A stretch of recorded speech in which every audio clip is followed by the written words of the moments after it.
Gia! Over here! We look for the drab spot of color against a set of concrete steps and a double set of ornate doors. A film of grime says no one's been down here for months. Need help getting it open? I got it, I think. My key should still work. The door clicks open to a long, dark box. It's like breathing in a decades-sealed cabinet. Dust and stale air rush my nose, filling it with aged paper and cardboard. Ow! Oh, Jesus. Gia, could you get the lights? Wall to your right. A cloud of dust wafts through what little space is left between several towers of boxes. Grayson skips around the mess. Welcome to the Swan. What'd you think? Hot dog! Get a look at the size of this place. You fit a stadium's worth of Metro Maniacs fans in here. Yeah, but it's going to be a fixer-upper. Think we can get it ready in time? Hey, you wanted to remind people of how things used to be? The Swan once was the go-to place for a good time, whether you were a first-timer or a champion dancer. My eyes rove the hall. For every box and stapler I find, I see pieces of its former glory in chandeliers and brass ornaments. It's not often you uncover spots like this in the lowers. What's the story behind this place? You're looking at the oldest dance academy this side of the lowers. It was opened 3 barons back by a generous old lady with a fondness for romance and a hatred of crass, smoky nightclubs. She left it to the community when she passed, and we took darn good care of it. We used to alternate between teaching, casual, and competitive dance nights. You seem pretty familiar with the place. Didn't just have a key, you knew where the light switch was in the dark. Yeah, I forgot to give the key back when the hall closed. After what happened, I didn't think they'd mind if I kept a souvenir. I used to be one of their regulars. Mostly provided the music, but some nights I'd come down here just to sit.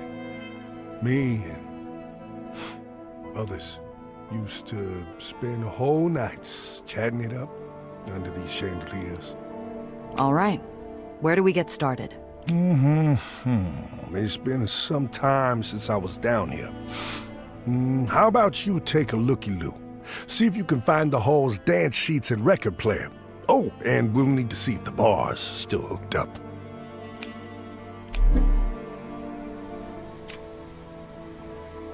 Among inventory papers and broken glass, my eyes drawn to several footprints dotting a scrap of something. My shoe taps the pattern out to an invisible partner. Back, right, up, right. These are dance sheets, right? Where do you want them? Table's good. I'll organize them later. While I ankle around a jungle of knickknacks, Benny's got Grayson's ear in an interview between juggling light bulbs. So, Mr. Grayson, the Cryers readers want to know. Who are you exactly? How's a suit go from pushing pencils to throwing clandestine shindigs? You aren't gonna publish my name, are you? Nah, I'll give you a whatchamacallit, a pseudonym. Gotta protect my sources. We can call you something mysterious, like Mr. X. Mr. X, huh? Well, okay then. As for the question, I've actually always had a relationship with pushing pencils. Being a musician usually means doing something to pay the bills between gigs. Oh yeah, you was blowing that horn at the garage. Yeah, that was me. I mostly played in the Swan's house band, but I toured around when I had the scratch. Hang on. The Cooper Club's Battle of the Bands, right? You were one of the acts. Oh gosh, yes. I might not have been Silverfoot James or Kid Holiday, but I like to think I put on a good show back there.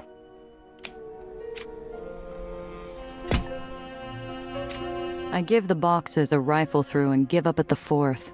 Whatever the Swan might have been before, Nation's Crusade buried it with enough staplers and lined paper to supply a skyscraper. Musty sheets, cracked light bulbs, cobwebs in all corners. Hope Grayson's got a ladder.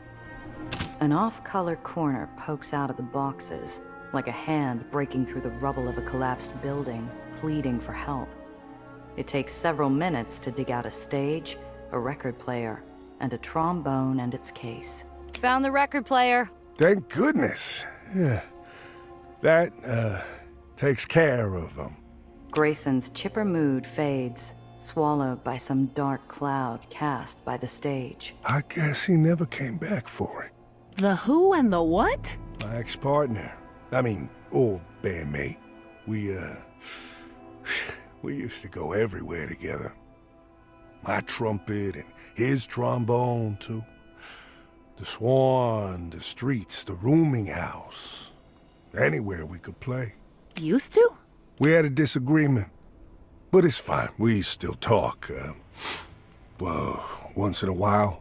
Between the shuffling of boxes, the soft chatter of voices, and the scritch of Benny's pencil, the air starts to feel lighter. I heard you at the garage. You sound plenty talented. So why stick around Nation's Crusade? Well, I tried auditioning around after the band. Briefly landed a gig on another island, but Annie's followers started spreading the word there, too. So it wasn't long before I was looking for work again. And once the money ran out and the callbacks stopped, I was stuck. The pencil stops. That ain't fair. Yeah, you're right, but I look at it this way. We've all got to eat somehow. And if I keep eating, I'll keep finding chances to keep playing. The bar's a dumping ground. Counter struggling under a hill of boxes and a ring of files and spare mugs. I squeeze my hand under the counter and flip the switch. The fridge hums awake. Bar's got power. Terrific. Gia, can we borrow you? They've got a corner mostly excavated, except for a stack of steel folding chairs. 3 trips later, we uncover a patch of wood and a fleeing spider. It runs off behind a large pile of clutter. Going to take a lot of elbow grease to make this place presentable. We'd better get enough people to make it worth it. Trust me, despite all the finger-wagging around impropriety and wild behavior, there are still plenty of people who want to dance. All they need is somewhere to do it. Oh, I see how it is. It's like they say, nothing draws a crowd like a crowd. Exactly. You think I started with a garage full of people? It started as friends, then neighbors, then friends of neighbors, then people I'd never met, all who just wanted to hear the music again. Maybe it's the sparkle in his eyes as he says it, or the unshakable belief behind his words. But I almost believe it. Anyway, how's it look? It's the same Swan I fell in love with. Or she will be once we get these stink boxes out of the way and start gussying her up. Oh gosh, I got so much to do. Then we're better off splitting the work. Aside from the venue, what's left? Usually I'd be sending out the invite. I stash location, time, specifics in the different spots. That lets the regulars know who to bring and where to keep the bucketheads away from. No problem. Just tell me where to deliver and I'll get the word out. Okay, sure. That leaves stocking supplies. Gia, I hate to ask, but... That depends. What am I grabbing? Grayson taps his thoughts out on his chin like he's checking against items on a list. One has him frowning, briefly but deeply. Booze, music, and cosmetics. Whatever you can get. I was already planning a run for next week's party, but we'll need it sooner. Fortunately, you can grab it all in one place. Last I checked, even bootleggers avoided Nation's Crusade. No one wants to risk getting caught holding moonshine by a buckethead. It's around, if you know where to look. Officials hoard it for their rallies, usually get a fresh stock whenever they raid speakeasies or get a new island. If you're lucky, you can sneak off with some. And if I can't? We won't be completely dry. I have a regular attendee who brings homemade grape juice. It'll keep the taps flowing for a little while, just not the night. Or half the night. You're a musician. You and that record player aren't enough entertainment? Yeah, I mean, sure. It'll do in a pinch. But the Swan's records haven't been updated in years. People aren't going to show for something they've heard 100 times. I was thinking...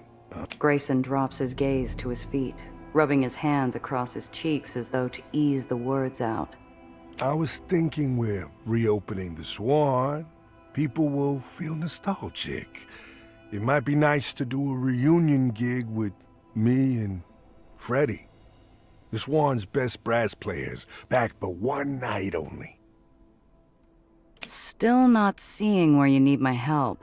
He's your bandmate. What's stopping you from asking him? Freddie won't talk shop with me. Stopped after Annie made clear the music band was here to stay. Won't even talk about tunes or auditions, let alone any floating dance halls. But he'll talk to me? A total stranger? For a moment, the man looks like he wants to take back his request and bury it away in the pockets of his drab suit. But hope's a powerful thing. Freddie looks like some no-nonsense, gloomy guy. But he's not. He's the most passionate musician I've ever met. Keep things polite and respectful, and he'll hear you out. Tell him I want to talk. That's all. Cosmetics? Yeah. The Swan used to give guests the Cinderella treatment. Helped them feel good about themselves. There are folks who haven't seen a tube of lipstick or a jar of hair oil in years. Huh. Yeah. Now that you mention it, I've been seeing less painted ladies around. What's got Nation's Crusade hung up on cosmetics? Oh, they're, signs of loose morals that encourage dangerous intermingling. Same way bright clothing or scents tempt you into pride and vanity. Uh-huh. Sounds like I won't find any at the local beauty shop then. Oh gosh, no, none of those left either. But I hired a smuggler to bring some in. I was gonna meet him for the pickup later. It's by an iron gate. Tell him Grayson sent you, and that the invite's still good. All right. Sounds doable. Where am I heading? The Temperance Rally. Annie runs it at least once a month, brings everyone together. You bring what you have to purge, and you destroy it with the help of your neighbors. The most devout always show up. And Freddie. The musician swallows down a lump. I don't know what makes him more queasy. The event itself or his dear pal giving up the horn for an axe. Charming. The booze and your bandmate I get. But why would you arrange a pickup in the middle of a mob? It felt like the easiest place to hide an outsider, Like a tree in a forest. Nothing unusual about visitors who want to see what upstanding living looks like. I'll look into it. You just focus on the venue. Break a leg. And try to grab as much as you can. The more we get, the better the party.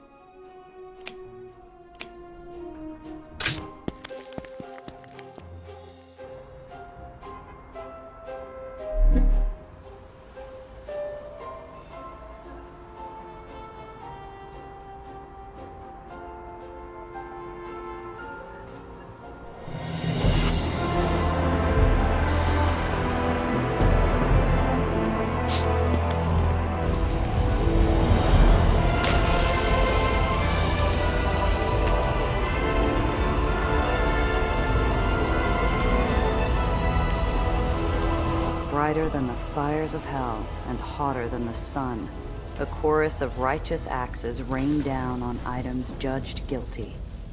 Rivers of liquor seep into the ground while metal, wood, and paper feed the pyres.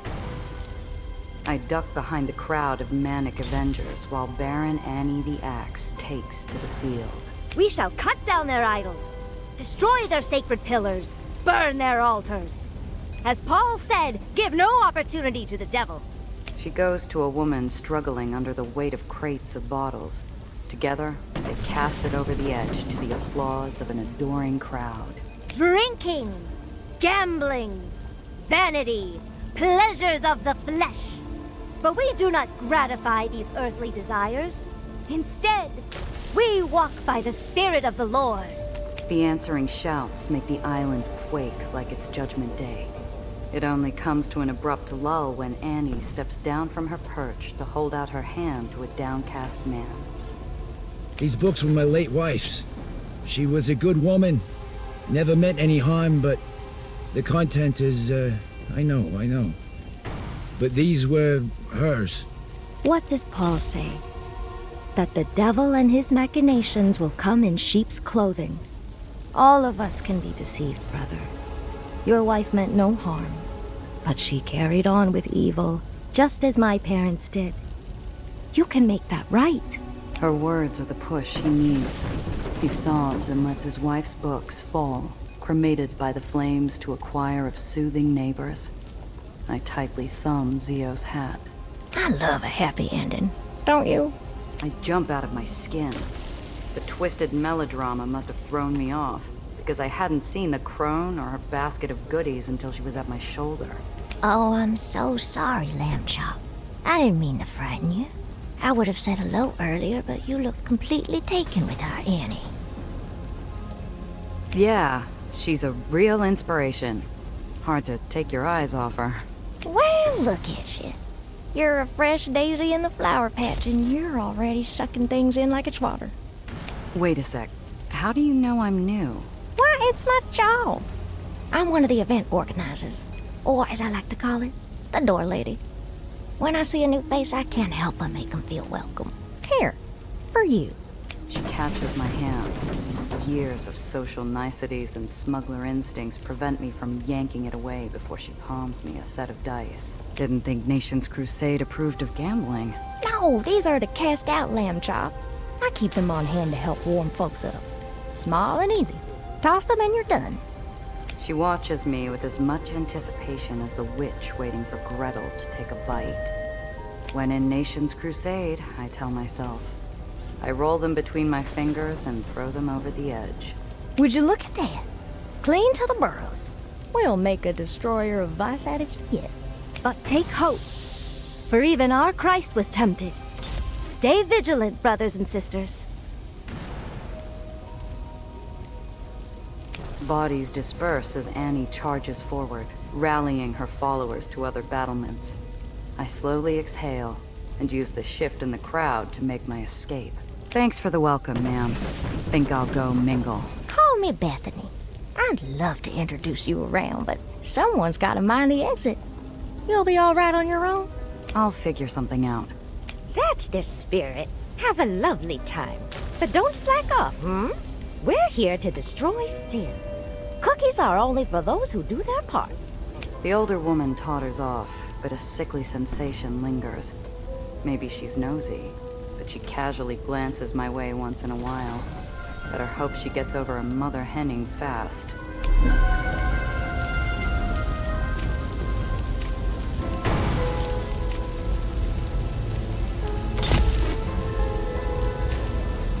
Whatever you think of paupers, they all share a similar story. Shadowy, glow-eyed specters at the Undercity gates. This one standing around topside like an alligator sunbathing in a fountain. What are you staring at? Sorry, caught me off guard. Never seen a pauper out in the open. New to Nation's Crusade, eh? So long as you don't shriek over some rats scurrying around, we won't have any problems. Not worried about terriers? The headlights behind his goggles take on an intensely gleeful glow. Yeah, the Baron gave him a talking to. Our contracts state they can't stop us from joining service, or the destruction of evil when we see it. But you don't seem to be in a hurry to grab an axe or kindling. My part comes later.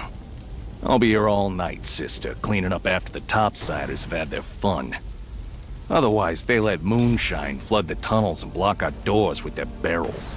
You folks look like you've got a decent relationship with Annie. Yeah, well, it's all right. Best we've ever had with the Baron. Only one to include Aetherians when they preach human decency. So you're a fan. It's almost impossible to see past the thick lens. But I almost see the crease of a brow and the upward flick of his gaze. I don't think she's all that. But her way means I get the sky. Hypothetically, if someone wanted to take some of those barrels off your hands, how much would it cost? Hypothetically, make me an offer.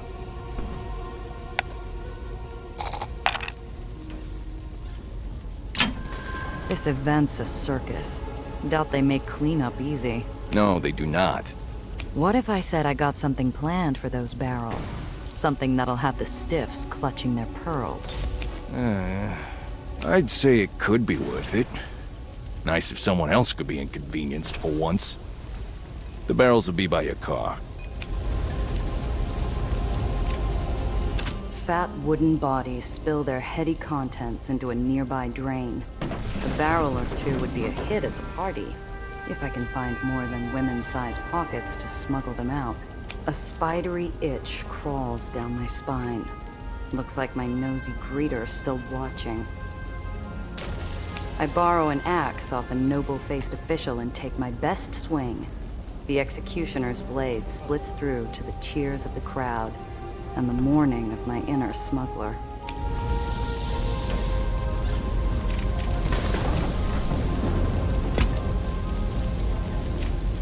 Can't leave yet.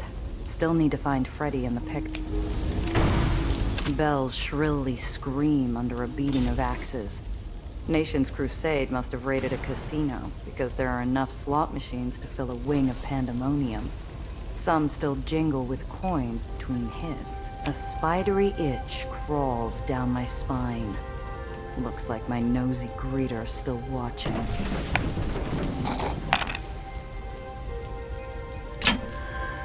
I kneel over the hill of battered metal corpses and jam my boot knife between the loose plating.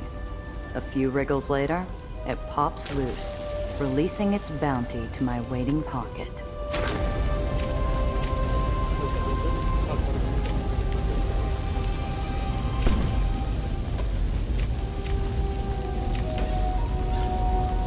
The truck on the side is loaded, but strangely untouched.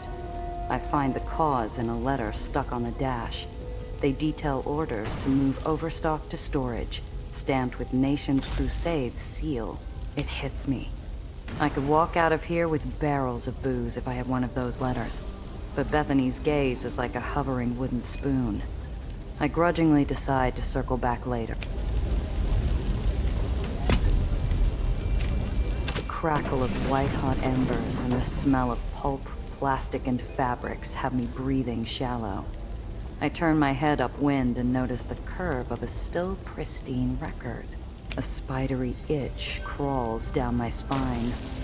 Looks like my nosy greeter. Under the popping of flames and the dying twang of someone smashing a guitar, I slip the record between my coat and shirt. If the party doesn't love it, Cress will.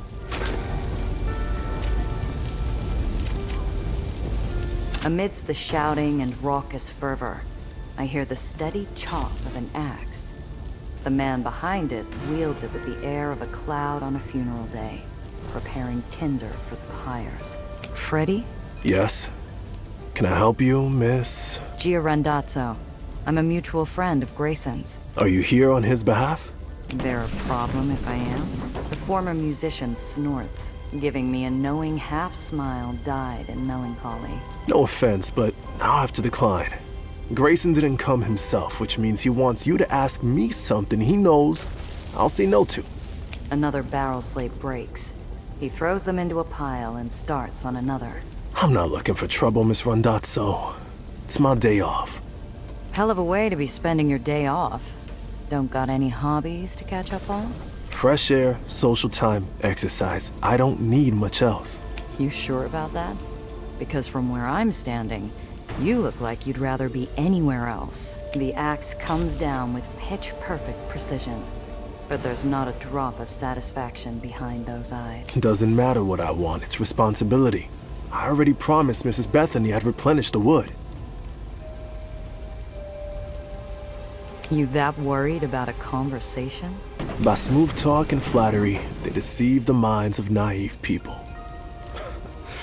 You give them a minute and you find yourself playing plants in a greenhouse because someone said please. Grayson's that persuasive, huh? He answers by chopping wood chips into splinters. How is he? Looked fine, last I checked. Good.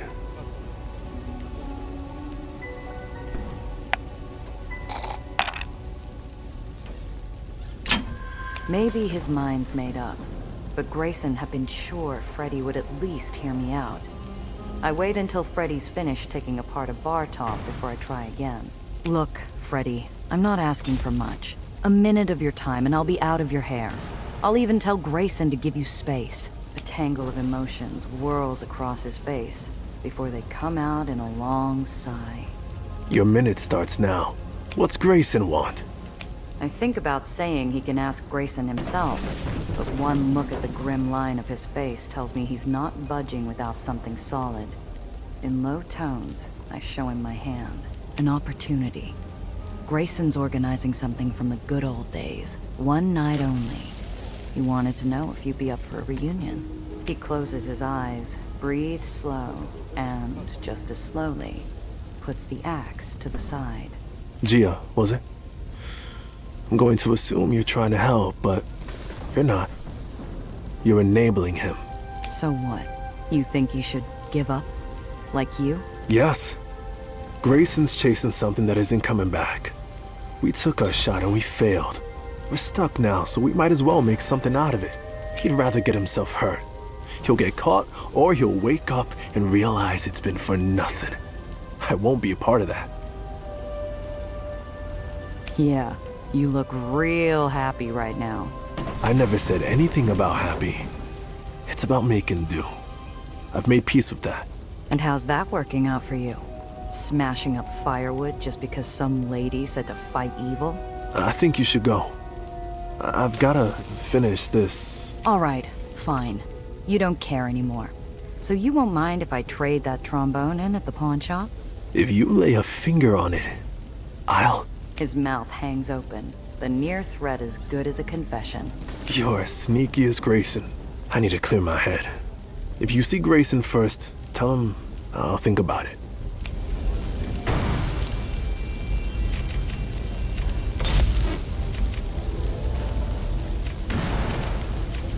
A truck on the side is It hits me.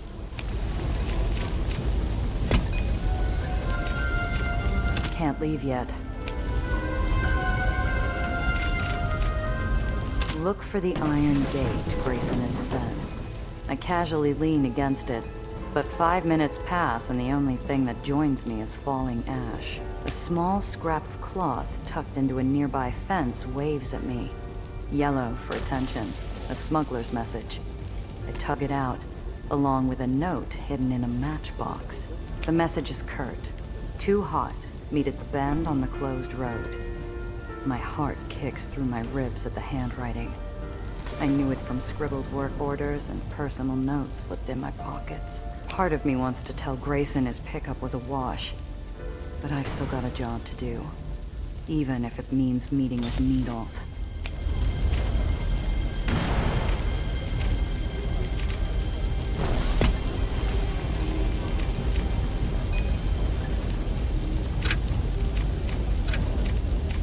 Hello, Lamb Chop. Leaving so soon? You sound like you run a lot of these events. At least once a month. Honestly, I thought we'd wind down once Annie made it a regular affair, but the Lores is a very bad place. There's no shortage of wicked things to be rid of, try as we do. Mind you, I've been a card-carrying member of the Ribbon Temperance Brigade long before Annie came along. I signed up in honor of my late husband.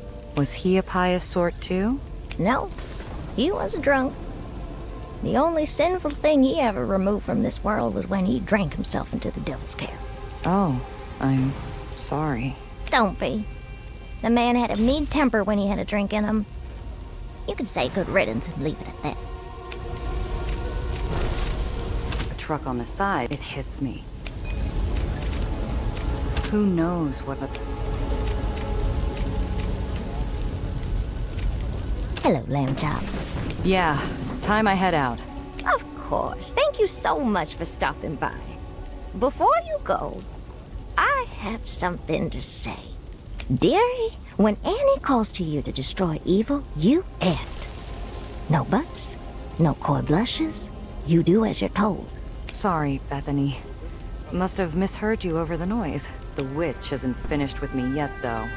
She leans close to pat my forearm, like she's measuring me for the oven. I wanted to talk to you alone. Didn't want someone jumping to conclusions. But I saw you getting handsy with the offerings earlier. My hair stand up, already priming for flight. I force myself to stay calm and keep mum. Now, simply being near sin isn't a crime, or we'd all be destined for the lake of fire. But if you did do something shameful, now's the time to confess.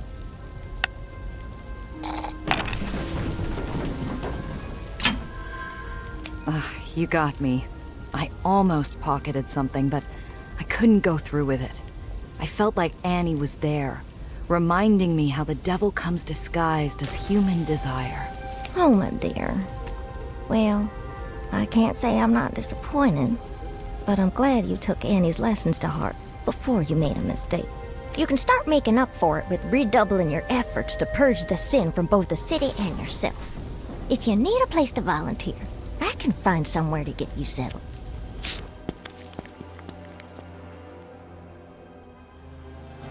The fields of white-hot judgment fade in my mirror. I breathe deep the cool air and thumb the wheel as I go over Grayson's list. I got music and booze covered. All that's left is the cosmetic pickup.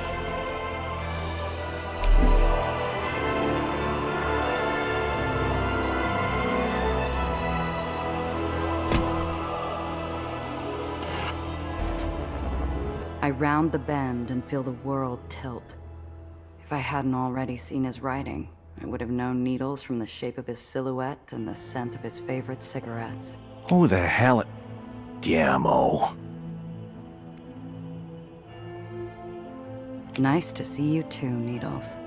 I'm here for the pickup. Funny. Last I talked to my client, he was supposed to come himself. Change of plans. Grayson sent me. He also says your invite's still good. Now, are we going to spend all day playing Whispers? Or are you going to give me the package? Okay. Had to ask. Didn't want to find another no-show client tied up in a trunk. Packages are in the trunk. Bigger ones behind right and left panels, small ones sewn into the lining of the pink and green coats. We're halfway to his car when engines announce themselves with a distant roar. Our heads whip down the winding road. Red and white cars bearing painted axes rapidly speed toward us. How much heat did you pull? Not enough to send pitchforks after. Must be a patrol. Then maybe we can talk our way out. I have something. I've got a tailor's license signed to Petya Ivanov. You could play fashion designer. You look sharp enough to pass. Say the car broke down on a delivery. It's an act we've put on a dozen times before, but the memories blur into the last job we worked. I'm standing in the dark of Santa Anita Lodge, Needles 38 pressed into my gut. Don't make me regret this. Something flits behind his blue eyes. I don't have time to see what. When the Crusaders pull up, I'm impatiently tapping my fingers while a harried needle slams down the hood. Excuse me. This road is off limits. Sorry, sir. We were on a delivery to Downing when the car broke down. Just finished fixing.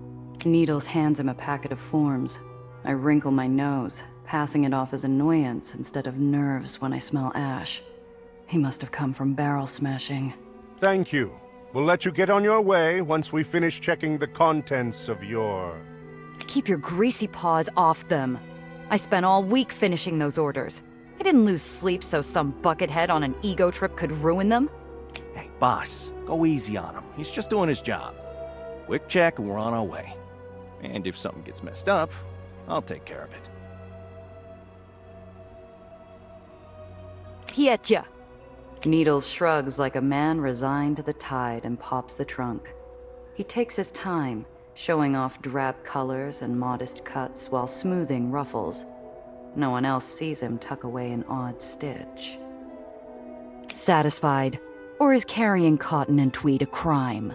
No, that'll do. Thank you for your cooperation. Now you have 5 minutes to get off this road, or there will be a problem. We watch them leave, sharing a sigh of relief and a grin as they peel away. Let's hurry up. I don't want to risk any more surprises. I'll get the panels. You get the coats. We move the cargo to my car, steps haunted by silence. Where the space between us had been empty before, there's an uneven jumble. Familiarity piled on by hurt and uncertainty. That invite. It's not just a code word, it's for Grayson's shindig. You gonna be there? Yeah, helping to organize it. Come talk to me later. I got something for you. Look, Needles, Please? I don't have an answer. Not when we load the last bag, not when I blink, and he's gone.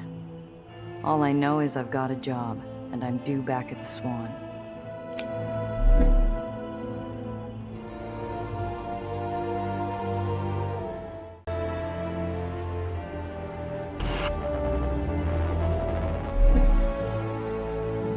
The traffic slows.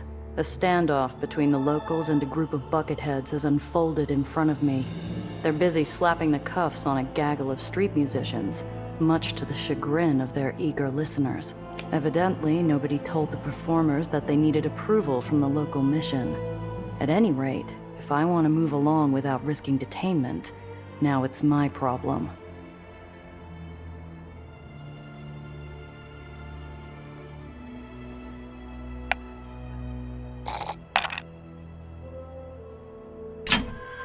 I pull the parking brake and slip out onto the sidewalk, making my way to the rear of the paddy wagon. With the bucketheads preoccupied by their rowdy audience, nobody sees me jimmy the lock. I make my way back to the car and wait patiently for the show to start. As soon as the bucketheads load the would-be violators into their wagon, the captives shimmy out onto the sidewalk and make a break for it. The crowd's screams and jeers turn to laughter as the bucketheads begin to give chase on foot. I wait for the street to clear, and then continue on my way.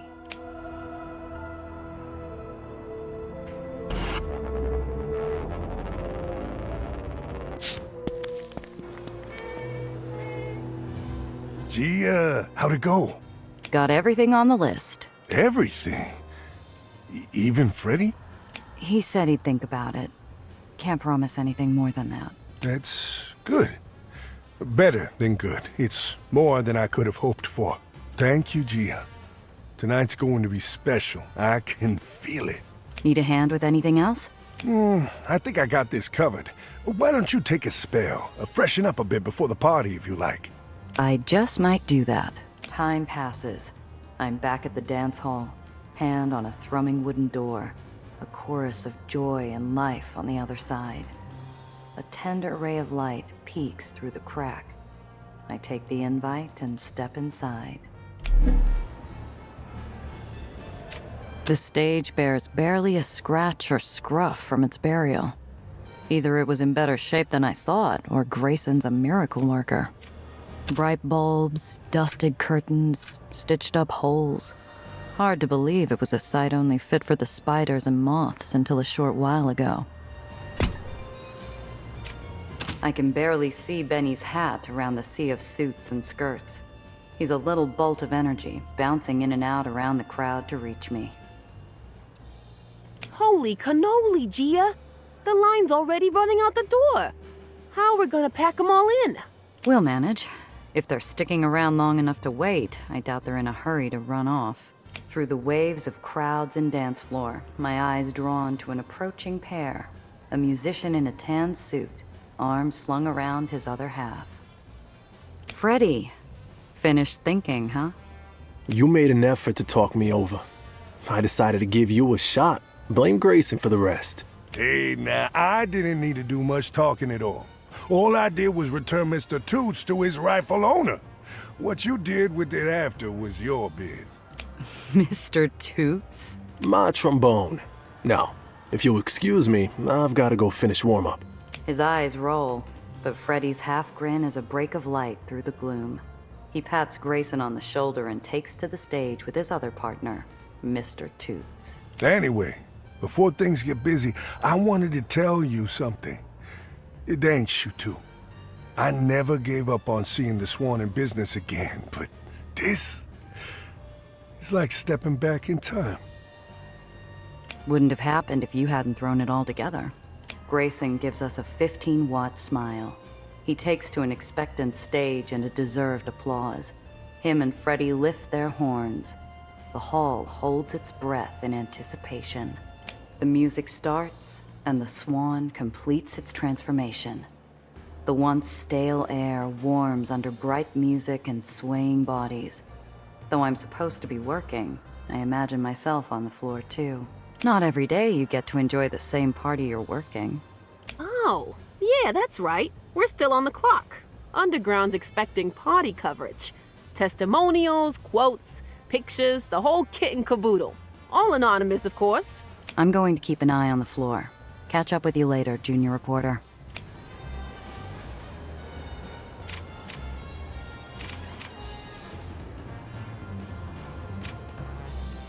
The floor here is strewn with all the sheet music the band tossed onto the floor over the course of the concert. I'm not sure if it'd be worth anything, but it's a piece of Nation's Crusade history now.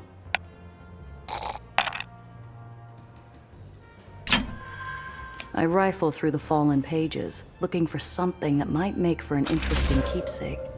At the bottom of the pile, I spot the final movement, signed by the band. I tuck it into my coat pocket. I'm sure a music lover would enjoy this piece of history, even if it takes a little insider knowledge to fully grasp the significance.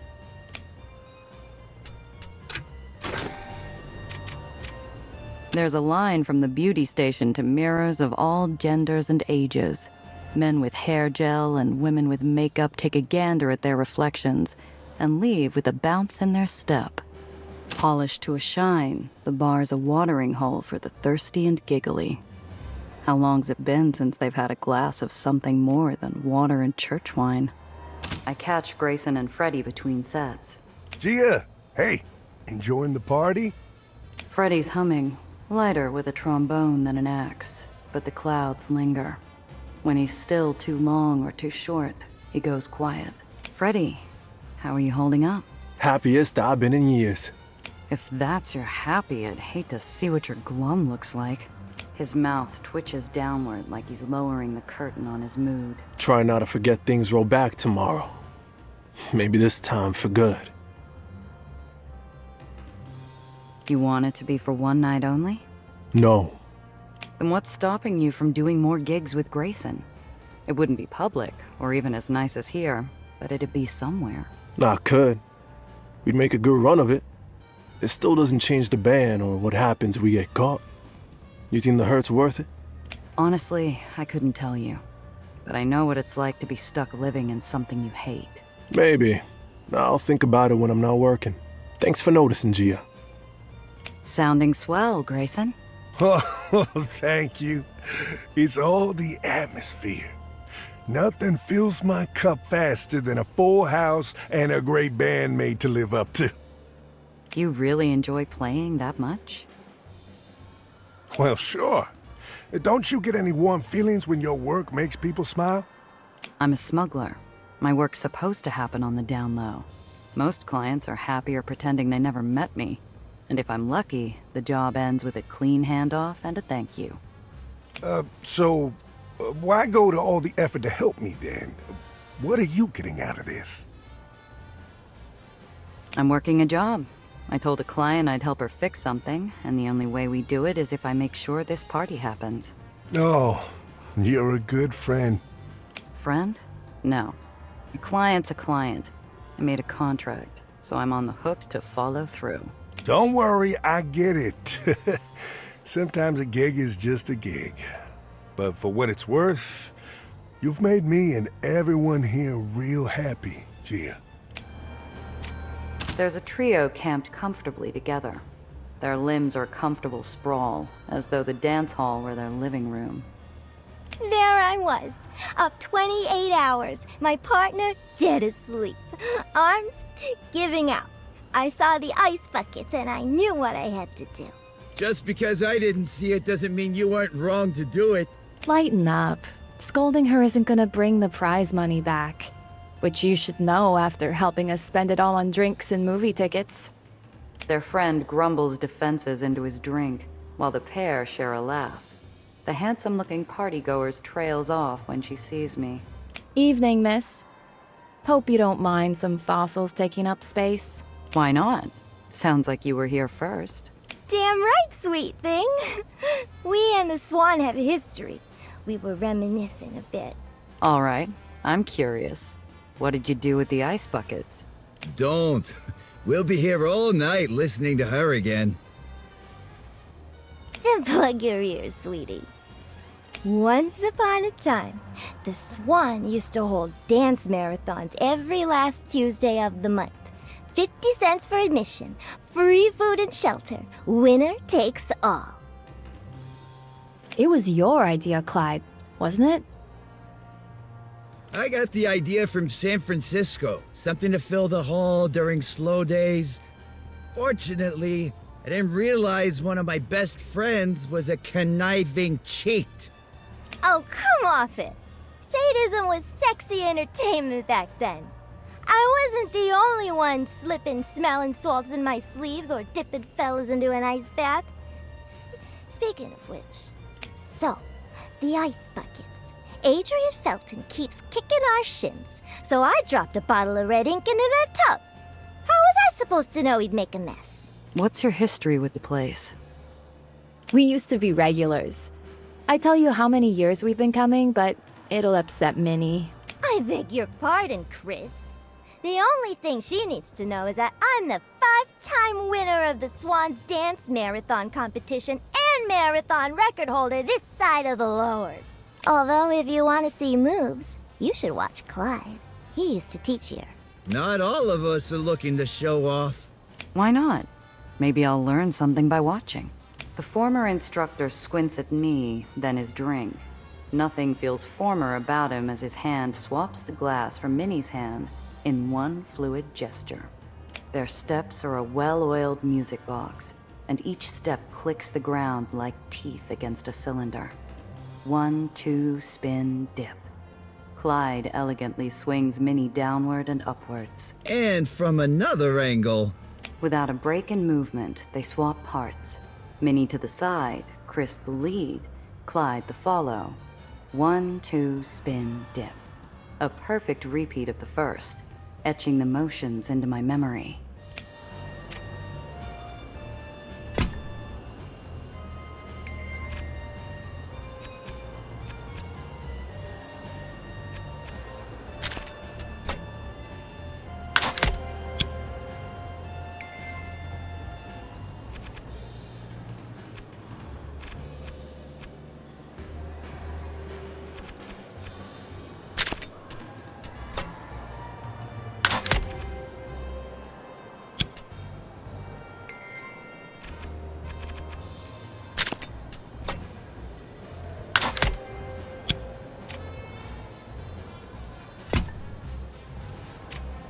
I look across the room, and the world slows.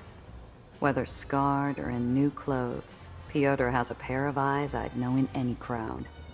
They trail my every gesture, from my dress to my face, until we're steps apart. You look good. Anais? Didn't think to ask. Got it for a job. Yacht party with Dreamland's upper crust. Whoever picked it's got taste. Newest season, classy colors, pretty enough to look at. Not enough to stick out. In Dreamland, anyway. You planning on spending the night gushing about my dress? The spot opens up along the bar under a shuffle of giggling feet. Part of me doesn't realize we're stepping through familiar motions until we've cleared the counter and perched our elbows. But when we run out of steps, the silence sets in. I feel like we're wading through a room covered with molasses. No helping for it. I'm going to have to get us unstuck. Heard Eli sent out a full draft order. Glad to see you got out. It was close. Came back from a job, saw the notice.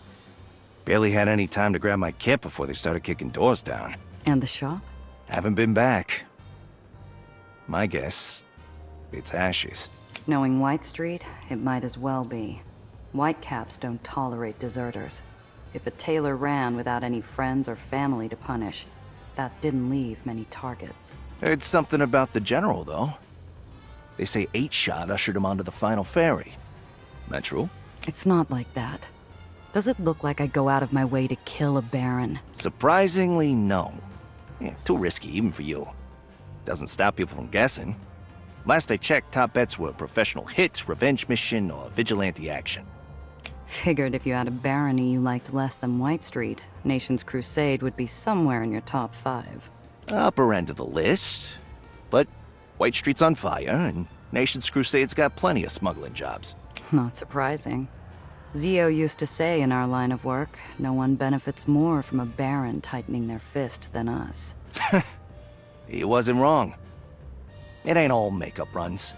Records, films, smut, food, clothes, comics, religion, everything's a target. Pissing off every third Dame and Joe in the barony.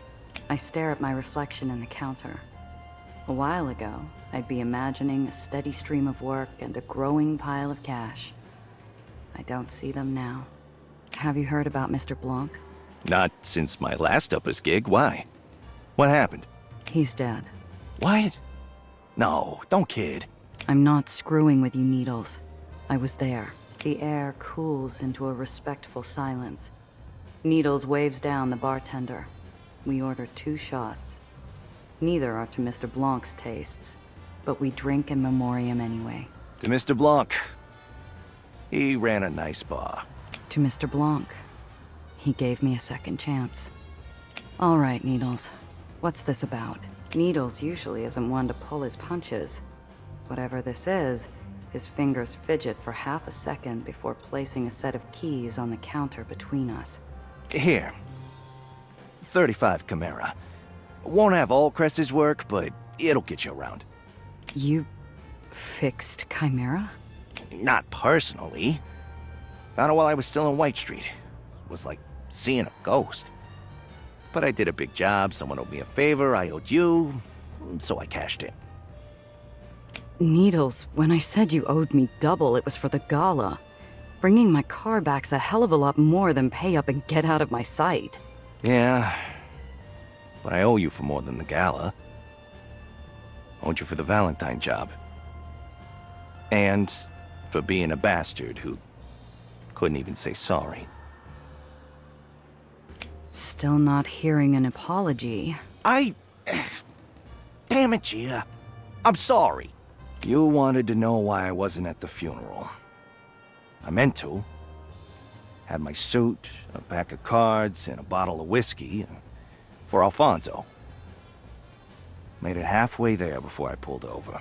Kept thinking Alfonso would still be here if you let me drop. Didn't think you wanted me there anyway. Look, Piotr, if I didn't want you there, I would have made sure the invite never got anywhere near you. Too late now. The reminder's a familiar ache between my shoulders. I look for a distraction among the bottles. Instead, I see a couple behind us overlaying our reflections. Maybe Piotr sees it too. Let's play hypotheticals. Say it's the day of the funeral. This time I show up. What happens?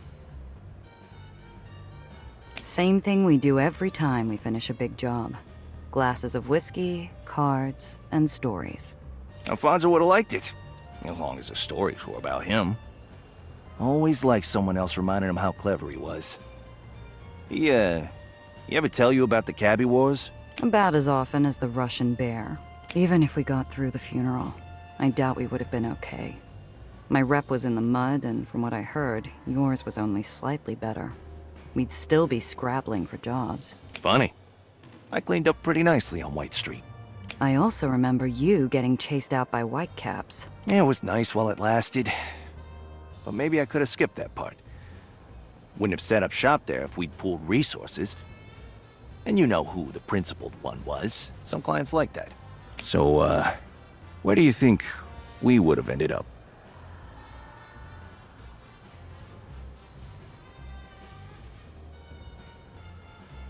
I'd like to imagine we could put together enough dough for a patch of sunlight. Somewhere I'm not squinting through islands to check the time of day. Still trying to move upstairs. The uppers isn't going away, even with the heights around. It's taking me time, but my cash and name are in a better spot than they were a year ago. All this assumes we keep in touch. Think we would have Giving it another shot? Being together. Maybe not immediately, but I'd like to imagine we had a chance. Still missed your crooked face, you know, when I saw it in Raymond. Funny. I missed your perfume. My perfume? Yeah, the wildflower one. Noticed it under the bleach. Reminded me of a lot. That and working with someone who enjoys playing dress-up just as much. For a moment, the edges of the world soften with dreams of another past. I linger in the could-have-beens until the couple disappears, stranding us back in reality. It's a nice story. Too bad that's all it is. Yeah, doesn't change a thing. Wasn't there for the funeral. Stabbed you in the back. Got whitecaps chasing after us. Honestly, Piotr, it still hurts. I won't forget you got Chimera back. That doesn't mean I'm entirely over what happened, with White Street or Valentine. Didn't expect you to. Still feeling it myself. But we never would have been in the same room a year ago, let alone be talking. I doubt this is the last we see of each other. We're both smugglers. Our work's going to overlap once in a while. And if I'm going to run into anyone else, I'd rather it be you. You're not so bad yourself. I already lost one Randazzo. Hate to lose another. It's another reminder of the hole Zio left between us. This time, I almost don't feel it. Anyway, you got a job. I need a smoke break. I'll see you around, Milaya.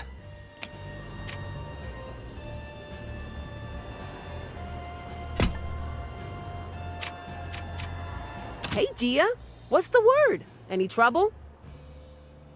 No one's kissing the floor or painting a cow between rounds of Russian roulette yet. Yeah? Any chance of that happening? Wouldn't get your hopes up. It's Nation's crusade. Even a line dance counts as a wild night out. You said it. I've been getting testimonials all night, and these people are starved for something more than sermons and speeches.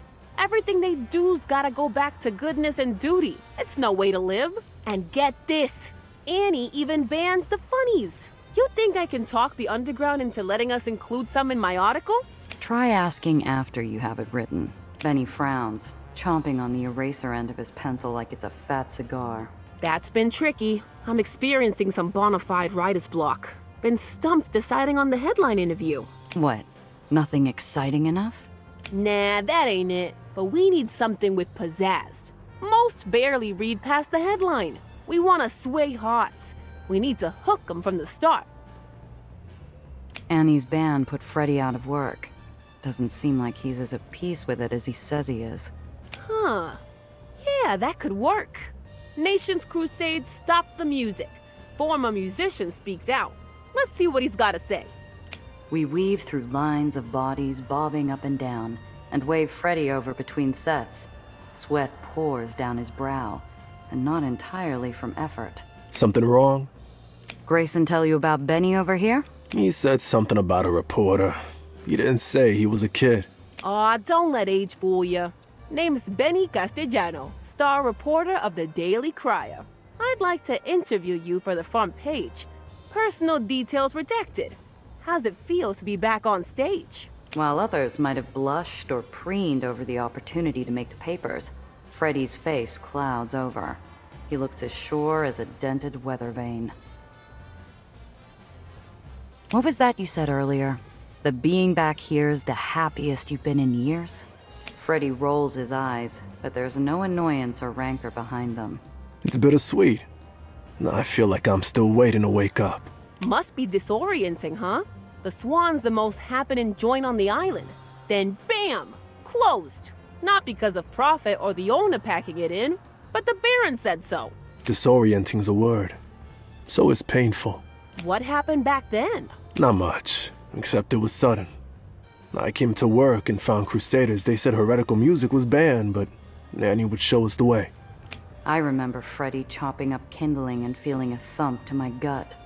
Benny furiously scribbles in his notepad. If you have anything you'd say to Annie, what would it be? Annie, I respect you. But you're wrong. You took something I loved and called it sin. Me, Grayson, every musician who stepped on stage, we aren't evil people. Shrieks of delight cut into our conversation. It starts as a startled gasp and builds into a room full of awe. What the hell is that?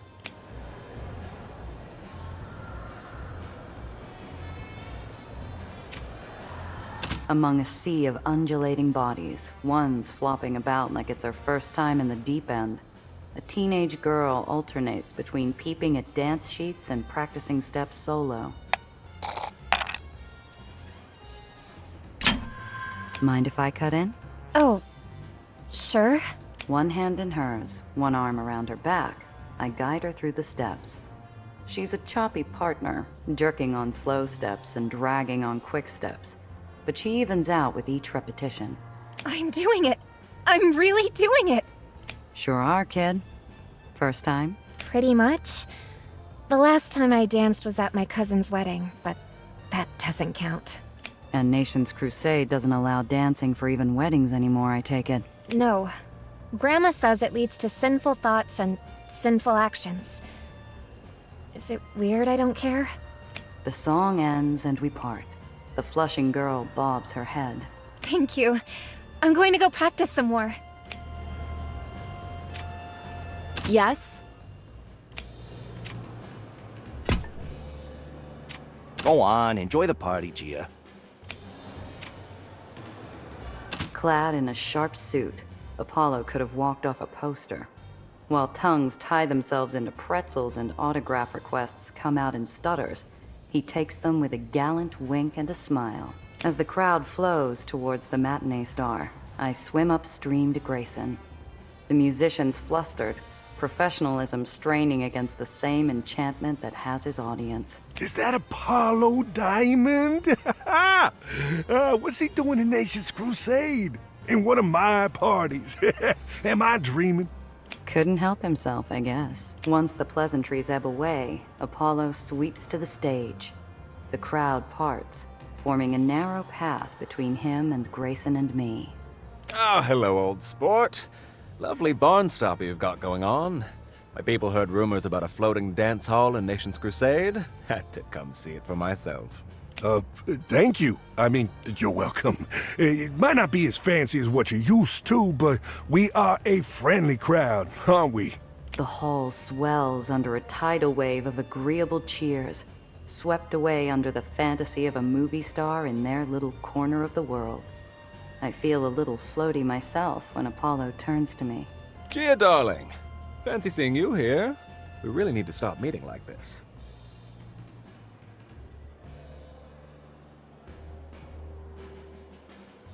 Maybe next time, pick another meeting spot.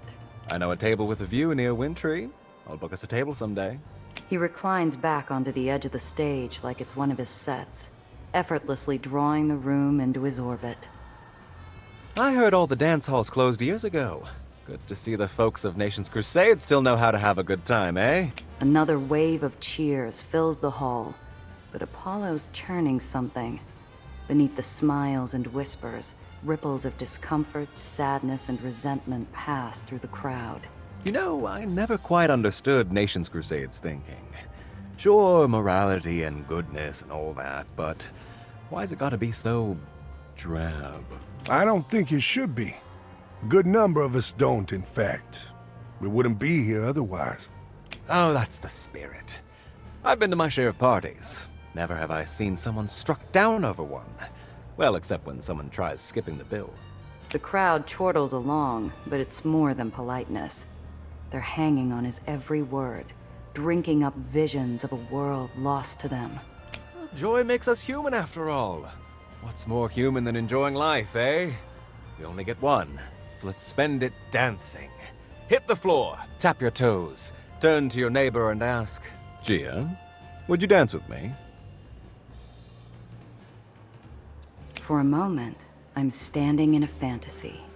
Soft motes of light around an outstretched hand from one of the city's most desired bachelors. But then, I picture myself standing across from a familiar pair of pretty blue eyes. Thanks for the offer, but I've got someone else in mind. Well, no loss then. Knock them dead, darling.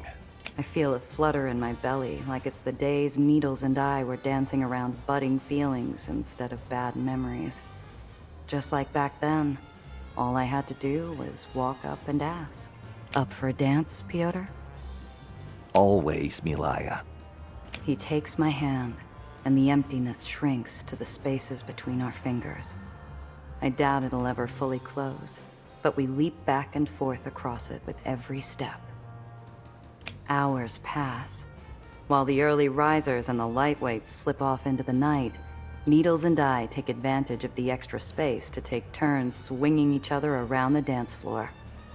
What the hell was that? If I didn't know better, I'd say you were trying to spin me through a wall. Hey, I spin fine. You try after 2 drinks. Without missing a beat, we switch positions, and I mirror what Clyde showed me. 1, 2, spin, dip. I swing Needles low, fighting a smug grin as he flushes brighter than a bolt of crimson fabric. Hours pass. Stars wink away to morning's light, and the remaining night owls make for their beds. Needles and I take the last dance slow, nothing but the sway of our bodies to keep us upright. Gee, still with me? Still dancing, aren't I? Just checking. In case you need someone to walk you to your car. Is that an offer? The music ends. We stumble off, leaning against each other to get to our cars. My memory rings in a pleasant haze, but I remember the words we drove off on. Goodbye for now.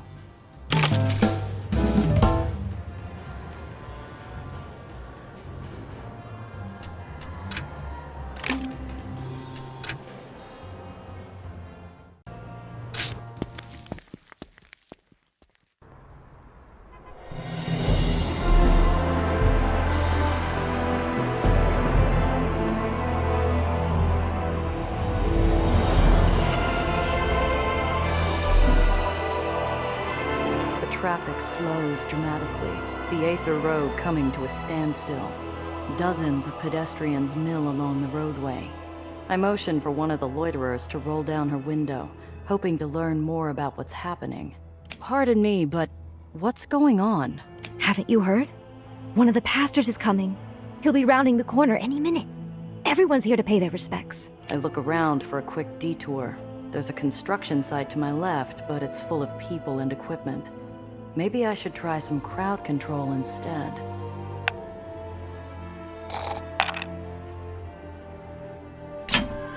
Nation's Crusade always leaks a false route to throw any rival barons off the trail. Trust me, I used to work security for the local mission. If you want to see the hometown hero, try 5th Avenue. If they follow protocol, they'll take him through the park.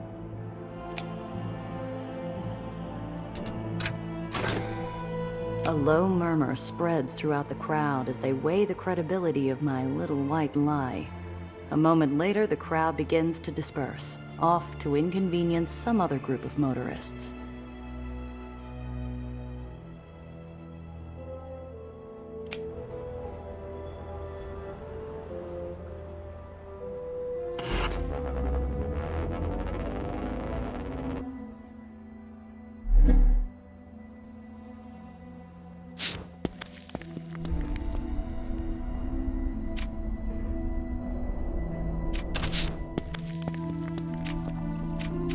How can I help? Things got a bit heated in the lab. No hard feelings, Gardner. Not at all. In fact, I should thank you. Thank me? For what? Why, for keeping a level head. I tried to remain calm, but even I get tunnel vision. And when you said an island had been torn apart, I leapt to the worst outcome. Exactly what I'd warned Eleanor against. Look, I get it. The two of you have your heads deep in calculating worst-case scenarios. But there's no point getting yourselves killed when we're this close to getting those amplifiers. You're absolutely correct. We only have to wait a little longer. Until next time. Miss, take care now. Yes, darling? See you soon, darling. What do you need? How's the Chimera looking? She up to your standards? She's getting there. Whoever Needle's miracle worker was, they cared more about looks than optimization. Already swapped out the engine and repulsors. Looking over the bushings next. Despite that, she's wearing a small smile. Her mind's still snapping together the pieces, figuring out how to return Chimera to her old self. Knowing Cress, she'll be even better. I remember you telling me something. Apology accepted if you get our baby back? You got some help, for sure. You're forgiven. Just make sure you keep a better eye on it, okay? Saved it from one of Annie's temperance bonfires. What do you think? Let me clean it up first. I can still smell the smoke on it. See you soon. Zdravo.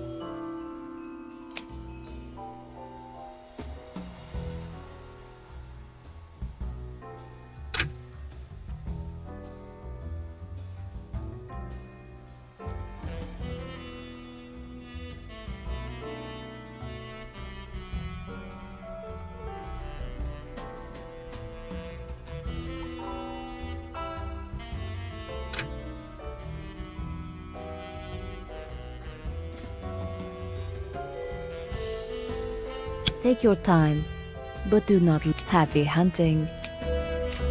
Benny is at his usual table, humming a familiar tune, tapping his foot.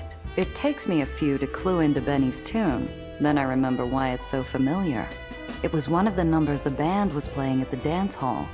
It looks like young Benny has fallen prey to the insidious dancing bug. Hiya, Benny.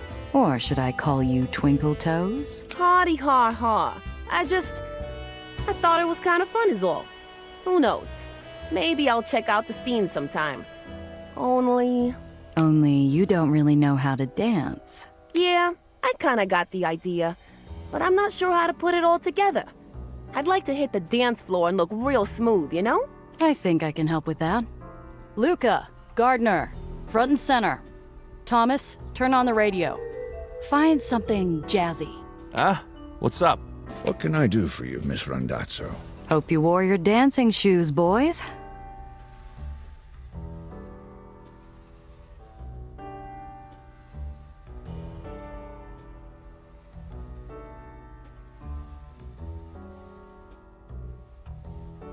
Your lead, big guy.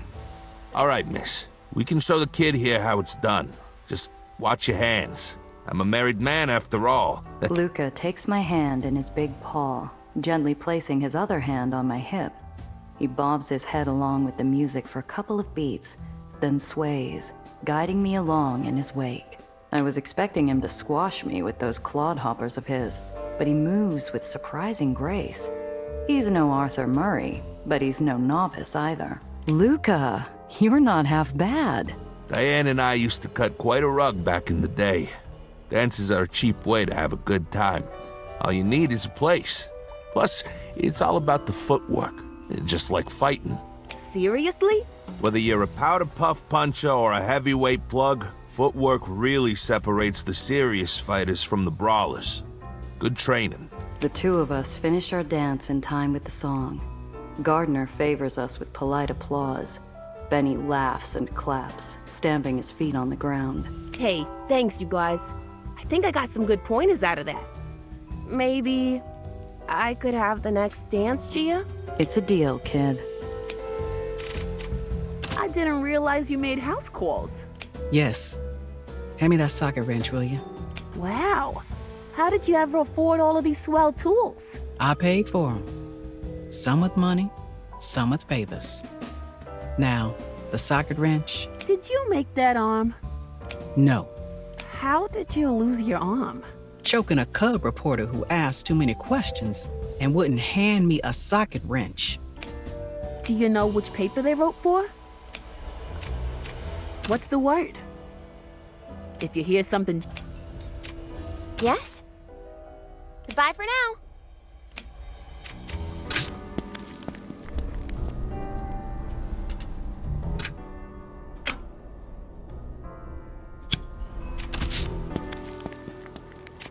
Hi, Gia. Any idea what this could be? This one might be. This is enough for something else I've been working on. Let me know if there's any.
Draped in holsters, harnesses, loaded guns, and live grenades, Apollo and Sam gear up for fieldwork with the affected air of kings donning armor that'll never see a single dent.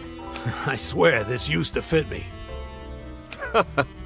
You've been stuck behind the desk too long, old sport.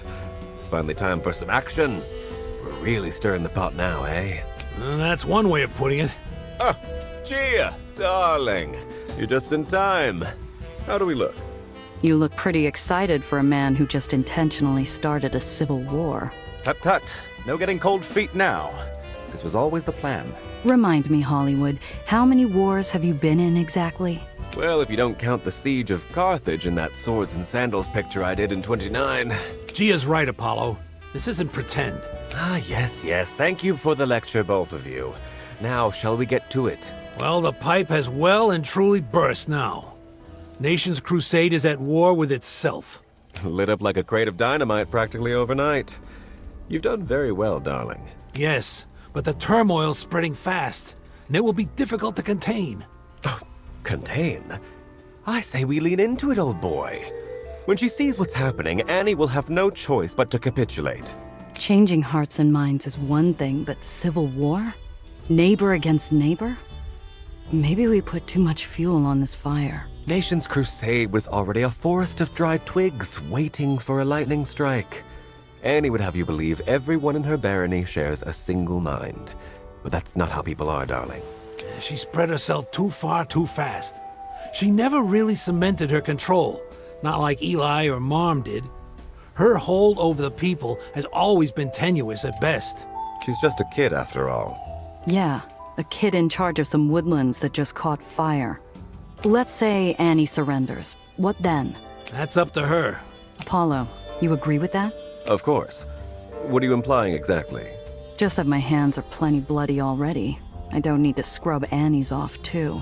She's convicted and stubborn, but she's also very young. In my experience, young minds are like gold. Bright, but soft and pliable. Annie hasn't hardened yet. I think she can be made to see reason. At my look, Apollo raises his hands innocently, but brandishes an impish smile, like a child making promises to his schoolmasters with his fingers crossed behind his back. I'll behave myself if she does. So what's the play? We let Annie sweat a little, then bring her to the table. She'll fold like cheap laundry. First step is to regroup at our forward base. It'll be tricky to actually get there with all the hubbub. Reports show the conflict is making normal travel unreliable. Information is incomplete, but our routes into the barony may be limited. What are our options? Sam points his thick finger at a map hastily scrawled with charcoal, dull black lines indicating where roads have collapsed or become unusable in the chaos. Two paths diverge at the mouth of the barony.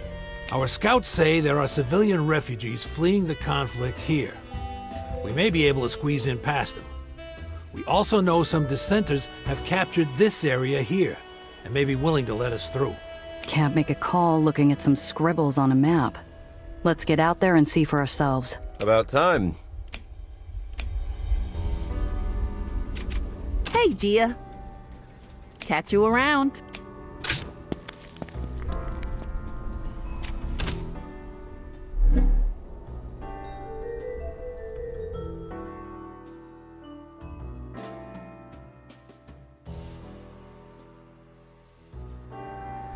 The eerie quiet as we enter Annie's greater pasture is belied by the columns of oily smoke rising behind tenement buildings in the distance.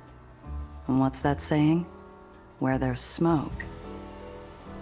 Streams of fleeing refugees flow through the main drag like blood from an open wound. On the other side of the block, the air is pierced by the crack of celebratory skyward gunfire. Oh, listen to that. The people have reclaimed what's rightfully theirs. I say we have a chat with them about their bright futures in the underground, eh? Well, recruitment's one thing, but what about those refugees? Who knows what they've been through? We may be able to help. Apollo's champing at the bit. Sam's characteristically hesitant. Another argument looms above their heads like a gathering storm front on the horizon. I interrupt to swat away the clouds. Either way, it's tough, unpredictable terrain to move through. Lots of civilians. We'll need to tread carefully. Well, you're our resident smuggler. Which path would you choose?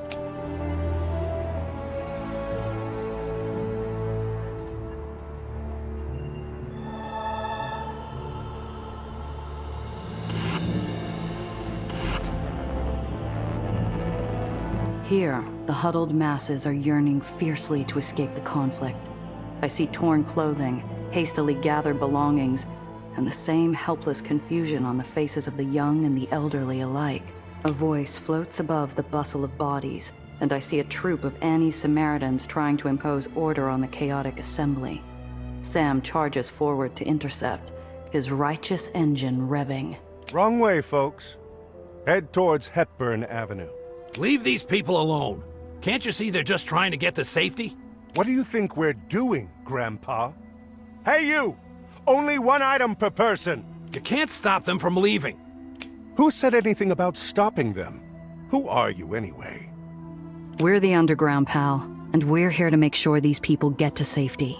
surprise and confusion strike the man in the face like a sudden nasty odor, and he blanches. Wait. No, we made a deal. We agreed to your terms. Sam seems to sense a missing flavor in the situation's cocktail mix of heightened emotions, and lowers his voice gently to address the man. All right, son. Let's make sure we're on the same page. Who did you speak with? What were these terms you mentioned? The Samaritan's clearly itchy to escape both this conversation and the island, but his confusion keeps his feet glued in place as he replies. We surrendered. We just want to find somewhere safe. You, that is, the rebels, they said that we were free to leave. I'm starting to understand what's happening here. These rebels, were they citizens of Nations Crusade? Yes. Half of them have family or friends among these folks here. Look, we just want to evacuate if we could. Oh, this is rich. You're telling me you've given up the fight? Annie the Axe's fiercest crusaders, corralling a herd of grandmothers to safety like gentle little sheep. The Samaritan, raised to dutifully turn the other cheek, flushes angrily at the insult, but keeps his mouth firmly clamped. Apollo, they clash with the locals, and they just want to resettle. Let's let them get to it. And let these fanatics go free without a word? Without answering for what they've done? I don't think so. What we've done? What about what you've all done? Oh, I'm sorry. Remind me. Was it the underground telling you what to think? What to believe? What to eat? What to read? When to sleep? Where to go? No. That was your Baron sport. And you stood behind her through it all, didn't you? Sam's right. Besides, we've got our own business to see to. We do. Where are these folks headed, son? We're escorting them as far as Port Temperance. Beyond that, I don't know. Anything we can do to help? The Samaritan seems surprised at the question, like he hasn't heard anyone ask such a thing in a long time. No, I think we're all right. Thank you. Sam extends his iron palm for a handshake. The man grips it, flinching at the touch of cold metal. He smiles weakly. Good luck to you. Go with God. Yeah. Kumbaya and amen to you too.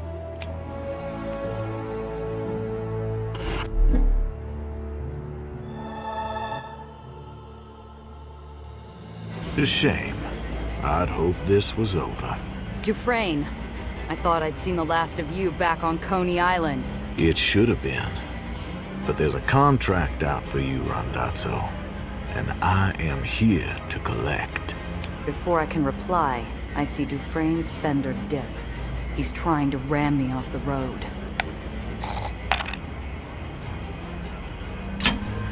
Dufresne attempts to ram me, but I'm ready. He overcommits to a dangerous maneuver, and his fender rocks into the Aether surface. A shower of sparks tears off his coupe, along with part of the bumper. I told you to walk away when you had the chance. It's too late for that now. Why me? I'm a smuggler, not a baron. Why does the Trust care whether I live or die? You know their name. That alone is enough.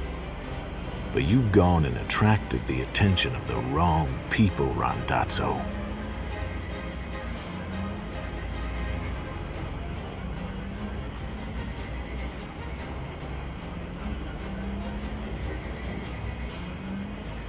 This is about Red Aether. Lucky guess. I've looked into it. The Trust gave the Barons Red Aether. Wasn't hard to connect the dots. They want it spread for a reason, and don't care who dies for it. There are lost souls everywhere, Randazzo. You can't save them all. Whether it's a girl in a red scarf or a stranger on the street. You know what the Trust is doing with the well. You know what happens if it expands. You okay with that?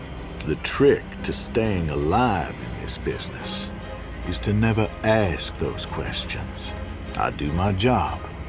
I take the money, and at the end of the night, I sleep sound and wake up breathing. You know my story. There are worse things than grounding. I don't intend on seeing the underline again. For what it's worth, Gia, I'm sorry your story had to end this way. Fine. Last dance, Dufresne. Make your peace, Gia. This is the end of the line. It's you or me, Dufresne.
No wriggling your way out of this one.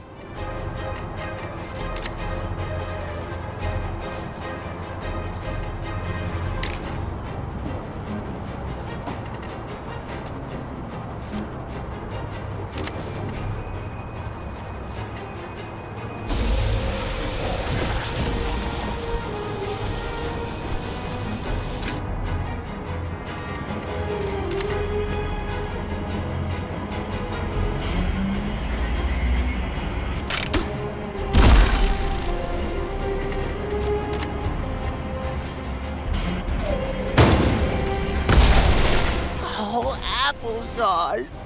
Look what you done to my fenders.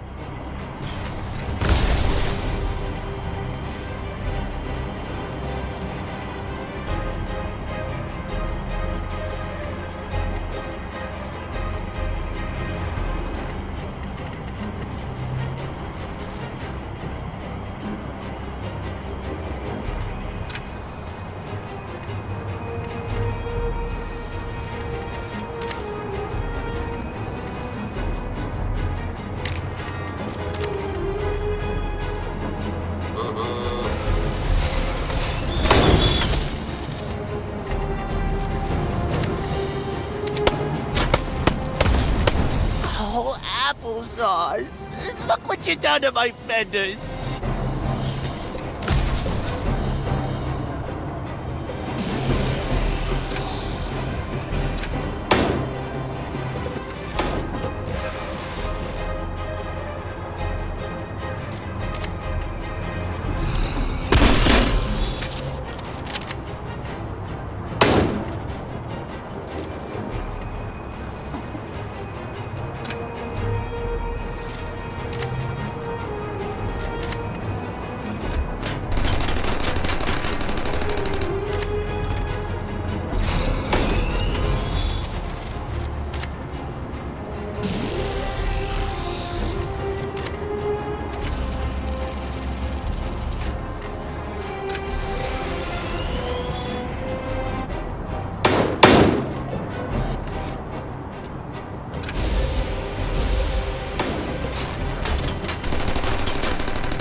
Fuckers! Not my automobile!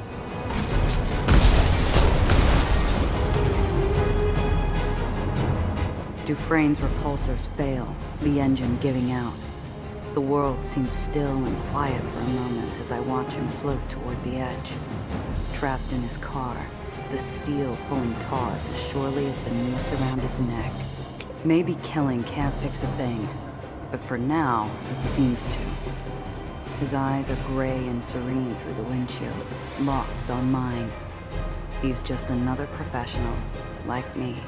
Seconds left before his inevitable fall, going out the same way we all do eventually. No one else is around to pay the standard respects.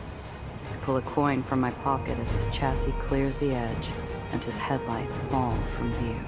The coin slides over the back of my thumb, then floats over the edge to follow him down. So falls a professional. So dies Tobias Dufresne.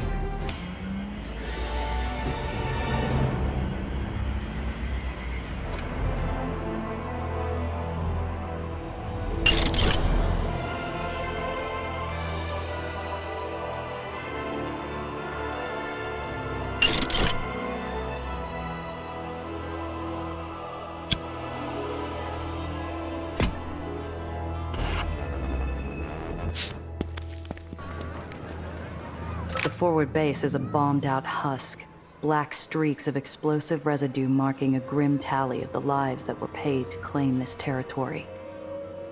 The echoing pop of gunfire from a few short blocks away reveals how close we are to the front lines. Here, in the throat-tightened quiet and on the face of the sentry guard, the atmosphere is taut as a bowstring.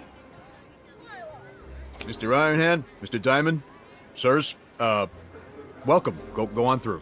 Thanks, pal. Are you 8-Shot Rendazzo? Sometimes. Wow,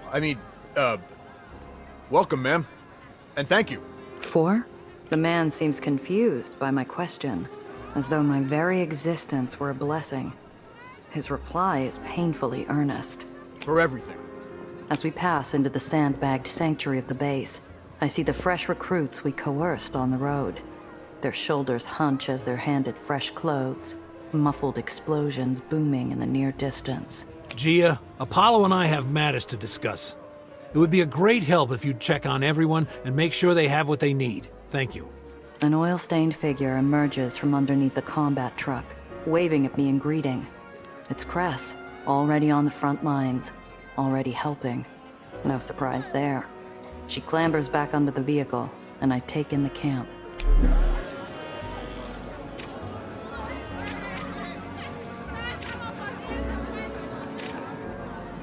Every time a barony falls, the guns come out. After all, what's civil unrest without a little firepower? Wouldn't hurt to see if any scraps fell off the table. I grab the nearest rebel by his cuff. Excuse me, comrade. Who's the leader of this little band of freedom fighters? We're going after the Baron, and we're going to need all the help we can get. I recognize you. If you're going after Annie, you're going to need this. He cracks open the nearest crate and emerges with a polished automatic rifle, beautifully constructed from butt to barrel. It's a real thing of beauty, and I accept it with the care of a museum curator being handed a priceless artifact. Almost a shame it's about to see combat.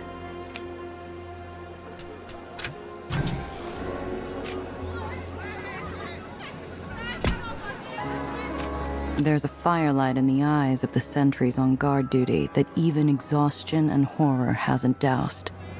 They seem proud to be here. I'm starting to understand how they feel.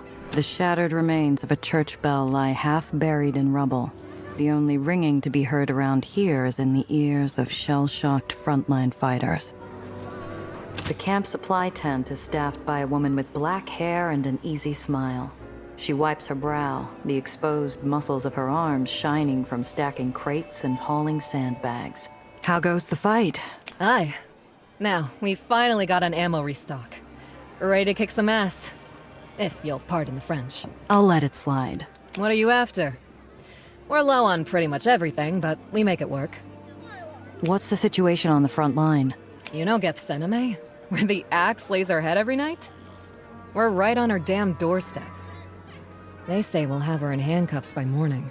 Really? Hard to believe. Her flock seems pretty devoted. Devotion only works if you believe in the cause. Plenty of folks have woken up and realized they're on the wrong side of this thing. Her flock's smaller every day. I'm glad you're so optimistic about our chances. Don't get me wrong, we're in a tight spot. We're understaffed, underfed, poorly trained, and scared as hell. But you know what keeps us going? What's that? The truth. Trust me, waking up and realizing we don't have to listen to her lies anymore. Talk about a shot in the arm. Help me understand something. We're outnumbered here, but we're pushing them back anyway. What's our secret? We hit them where it hurts. Their pride. We show them why they should be with us, not against us. It ain't that hard. Not when you can point to that and ask them to tell you with a straight face that everything's gonna be fine. She jabs a finger in the direction of the swelling gravity blister in the sky, looking for all the world like it's ready to pop. What do you do when you're not changing hearts and minds? Me? I'm a school teacher. 3rd grade. I must be gawping like a loon, because she lets out a delighted, musical laugh. I know. Crazy times, aren't they? You ever met Apollo Diamond? Sure. He's a legend around here. He recruited me. He did? How'd you meet? Annie and her buckethead showed up at my school. Locked it down, scared the kids half to death. Started listing out all the things we could and couldn't teach anymore. As if she knows best. I went to an underground meeting that same night. And that's where I met Apollo. Complex tangle of emotions fight for real estate across her youthful face. He made me finally see what I've been ignoring for years. What's that? The only good Baron is a dead Baron. Let's see what you have for sale. Hi, what do you need?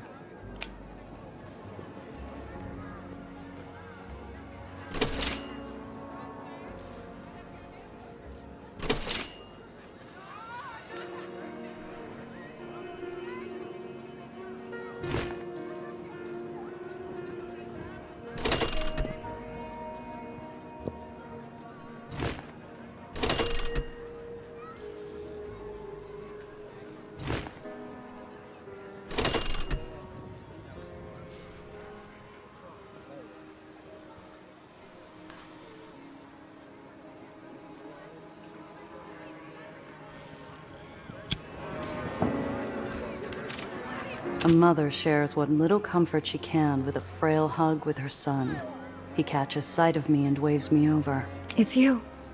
I can't believe it. It's really you. Hi. Honey, this is Gia Randazzo. This is the woman who saved us. I feel bile rise like an evil tide in my throat, the plain-faced look of awe on the young boy's face. Wow! Have we met? No. I never thought we'd actually get to speak with a hero of the underground. Aren't we lucky, honey? Whoa, hero? I've been called a lot of things in my life, but that's a new one. But you are a hero! My mama told me everything you did. You exploded General Eli. You got rid of that scary Dreamland lady. And you're going to make it so I can go to school again, right? That's right, sweetie. Gia and the underground will make Annie go away too. And then you can go back to school and keep learning. I like learning. I like to read. Comic books are my favorite. You're like a comic hero. I smile weakly and keep my trap squeezed shut. What am I gonna do? Tell him the truth? What good has that ever done? You must have had a tough couple days. It's all right. We're safe now. When our neighbors started fighting Annie's thugs, I thought we were done for. Yeah, it was really scary. The bodega on the corner went kaboom! But that's nothing, honestly. I just hate being so scared all the time. Scared of breaking a new rule we haven't been told about yet. Of the rules that might be coming next. Nobody should have to live like that. No. But we did live. And that's what counts. Yep. Gia's my name. This is all pretty new to me, too. But you know what? What? Sometimes, even I get scared. You do? Yep. And you know what I do when that happens? What? I keep going anyway. Just like you. The boy beams like a 1,000,000-watt spotlight stroking the cheek of a cotton cloud. His mother's eyes are wet with gratitude as she reaches out her hand for mine. Thank you. Don't mention it.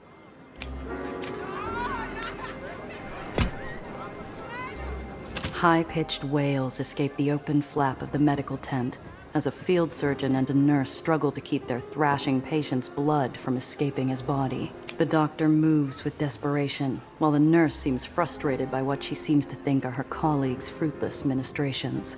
I can't stop the bleeding. Get the clamp! This patient's already been triaged.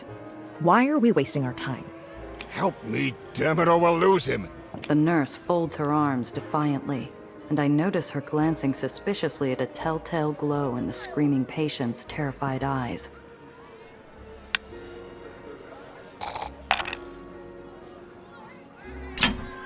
Your tourniquet's loose. Something your nurse probably should have pointed out to you already. The doctor looks up at me surprised, but doesn't waste time. He grabs the leather belt around the Aether's upper leg and cinches it tight. The man's howls of pain ebb into a low, dull moan. Blood pressure's rising. I turn to the nurse, my voice gleaming with the same sharp-edged steel as the scalpels on the tray beside her. Stitch him up. She frowns at me, clearly wanting to question my credibility, but unable to argue with the result. She grabs a needle and closes the wound, lacing each stitch with undisguised spite. You've got about 5 seconds to explain yourself. I don't have time. I have real patients who need my attention. She shows me her back, moving out from the shadow of the tent. I can't summon anything venomous enough to express how I feel before the flap of her coat disappears from view. I look at the surgeon, whose shrug is as weary as the earth. Not your fault, hon. She won't operate on Aether's. What? I don't... You said it. They're getting hit twice as hard as anyone right now. Which means twice the work for me.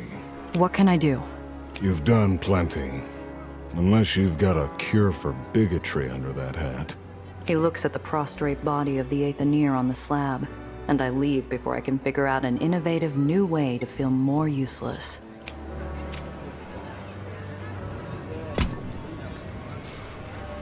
Rebel fighters, hands trembling with exhaustion, shuffle like ghosts through a food line.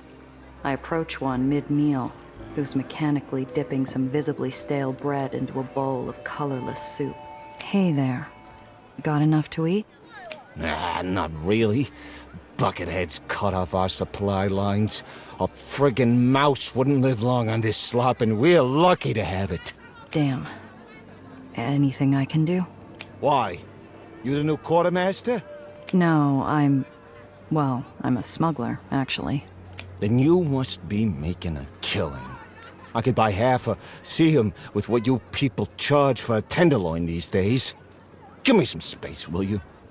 They're sending us out again soon. He waves me away, turning back to his pitiful meal. I don't reply. What would I even say? Sam and Apollo bicker over a table inside a makeshift lean-to, their caustic rhythms as familiar and stressful as fire sirens in the distance. There's no guarantee of a ceasefire if we keep escalating things. What would you have us do, old man? Roll over and beg Annie for mercy? You've overcommitted. A direct assault on Gethsemane is foolhardy, and you know it. We'll never get another chance, Sam. You can seek glory on your own time. I won't be party to it. Oh, selfless Sam. Never even looking for a thank you for his decades of toil and sacrifice. What a crock. You two blockheads can't even feed your own troops properly. What makes you think you know how to wage a war? Both men have retorts chambered and loaded, but the spark fizzles in the pan as we're interrupted by rapid, stumbling footsteps. 2 rebels barge in, breathing hard, their skin painted with dust and blood. Apollo, sir! We're sustaining heavy fire at Gethsemane. We're dying out there, sir. We need support. Easy, sport. Easy. You'll have it. And what's your report, son? Buckethead set an island adrift. It's falling. We don't know how many is still on there. What? We'll send rescue, not to worry. Apollo pulls Iron Hand aside and hisses low so the scouts won't hear him.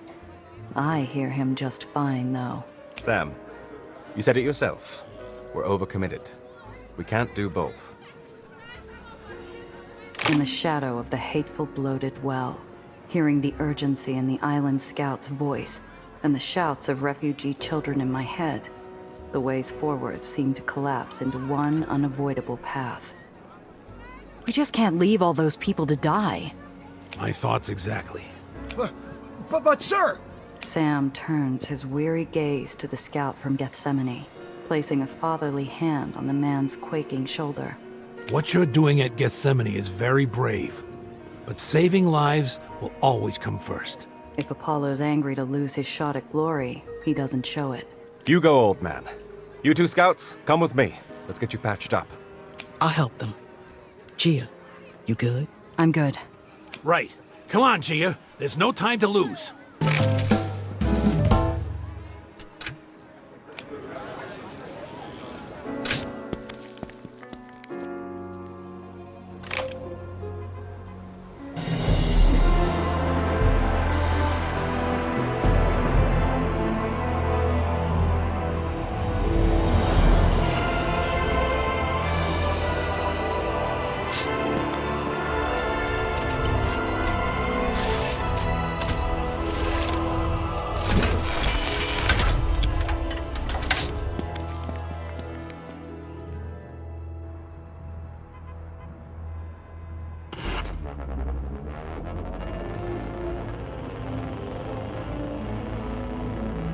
An entire island is aflame in the sky, pieces of its blazing tenements plummeting like falling stars into the dark.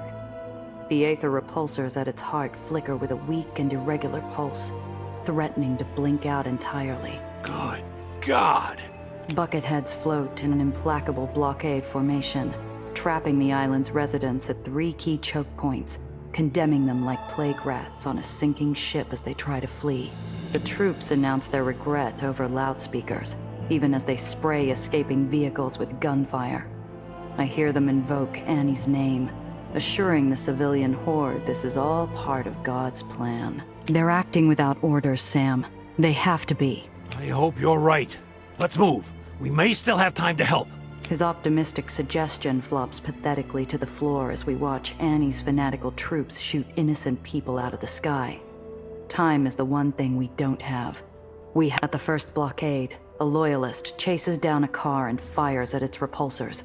A rage touches off inside me like a forest fire, and it spreads all the way down to the accelerator pedal. Sam braces his hand on the dash as we slam at full speed into the side of the troop carrier, crumpling its chassis with a glancing blow that sends it spinning away in bits of metal shrapnel. That got him! The Civi sedan recovers and veers off to safety, giving us a grateful honk as it passes us. The Bucketheads scramble to reassert control as more cars break through their line. Good work! Quick now! We can still help the others!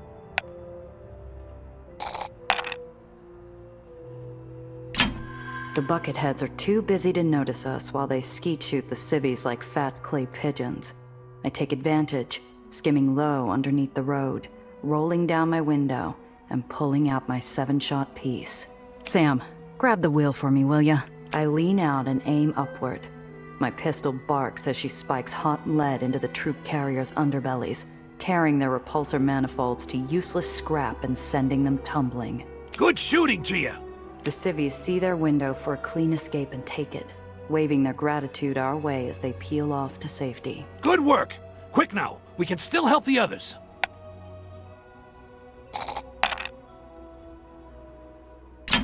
Time to put those famous negotiation skills of yours to work, Iron Hand.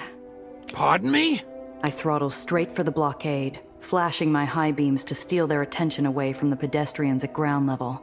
I give Sam the signal and he shouts before they can fire. Knights of Nations Crusade! We're looking to get onto that island. May we pass in peace? I hear low chuckling over the loudspeaker, and the blockade parts to admit us, their mocking formalities seeming to suggest it'll be our funeral. As we burn blue closer to the island, I don't doubt them. Gia, look! There! Sam points to a section of crumbling pipework. Between the bent spars of metal and brick, Tiny silhouettes dart around like scurrying rodents. It's an undercity access port. And Aetherians are still there. Blast! They're probably still down there trying to keep the island afloat. Sam. Let's move. We may still have time to help. It's a death sentence. Are you crazy?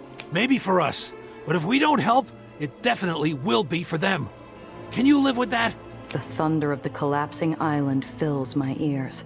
Crackling flames, popping gunfire, shattering concrete, and a constant overtone of shrill human screams. I set my jaw. It's too tight for the car. Come on. Sam and I park at the edge of the Undercity entrance and ignore every survival instinct blazing through our veins. We beat feet for the collapsing island interior. I hope like hell I'm not throwing my life away.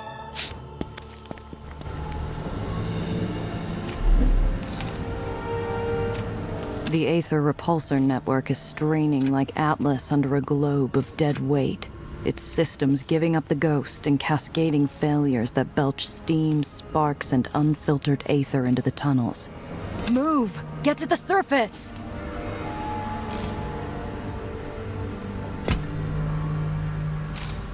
The father huddles over his child, using his back to shield them from falling debris, ushering them to safety even as he plants his feet, intent on staying. Go, both of you! Topside, now! Get going! Come on, move it! Sam turns to me, the panic and chaos flowing harmlessly over him like rapids around a river stone. He's holding his old slide rule in an open palm. Take this, Gia. Please. For Cressa. Motes of broken concrete surround him in the flickering darkness. The metal superstructure is tested by our weight, tones of finality infusing its discordant creaking. I'll keep it safe for you for now, old-timer, if that's what you want. But you're giving it to her yourself. His smile shatters me. It's the smile every father eventually has to give. A smile of infinite patience for a child who denies what they know to be true, given by a parent who will not willingly break their heart. Thank you.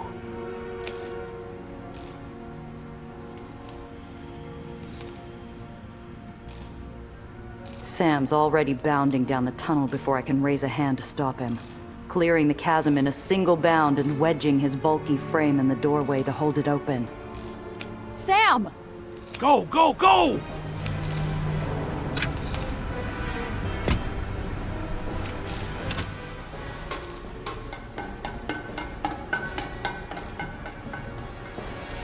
Aetherians flow out from the gap underneath Sam, crossing the makeshift bridge to safety. He shakes with effort, his aging frame spending its full reserves of power. Sam's glasses fall from his shining face as the molded steel of his prosthetic arm begins to buckle under the strain. There's one last kid behind him. My voice cracks, panicked, desperate. Sam! Come on, get out of there! Get them, Gia! Hurry! I grab the kid. The island shakes like a violent landslide, flinging itself apart underneath us. My eardrums ache, hammered with the din of concrete splitting. Once we're clear, I turn back for Sam.